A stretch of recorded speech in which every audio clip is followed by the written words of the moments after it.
Hər hansısa bir instrumentdə əməliyyat açmaq istəyirsinizsə, o instrumentin hazır analizi mütləq şəkildə olmalıdır. Yəni o analiz əvvəldən hazır şəkildə olmalıdır. Yəni o analizi etməlisiniz. Məsələn, belə bir qrafikdir. Qiymət sürətlə qalxmağa başlayır. Trader belə deyir, həmin o instrumentin qrafikini açır. Hələ heç bir analiz yoxdur, dəstək dirençlər yoxdur. İri bir mumlarla, yaşıl mumlarla qiymətin qalxdığını görür.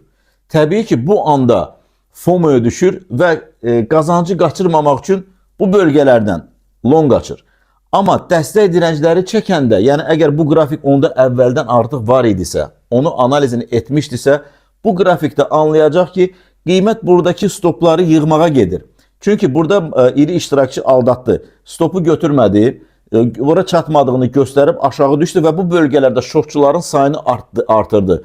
Şortçuların sayını artıranda da bu bölgələrdə likvidlik çoxalır və qiymət də aşağıya düşüb o bölgələrdəki stopları yığmağa gedir. Trader analiz etmədən bu bölgələrdə long açırsa, təbii ki, qiymət buradakı stopları götürəcək və bunun da buradan bura qədər olan məsafəsi 0,5, 1 və ya 2% olacaq və təbii ki, analiz etmədiyi üçün, işi heç bilmədiyi üçün bu 1-2%də pulunu götürməyəcək, yəni profiti götürməyəcək. Çünki analiz etməyib, dəstək dirençləri görməyib, boş bir qrafikdə yaşıl mumlara əsaslanıb, FOMO-ya düşüb həmən long açıb.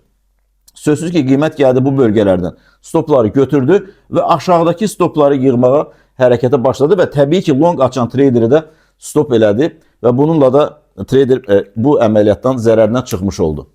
Unutmayın ki, tradingdə uğur balansın qorunmasından başlayır.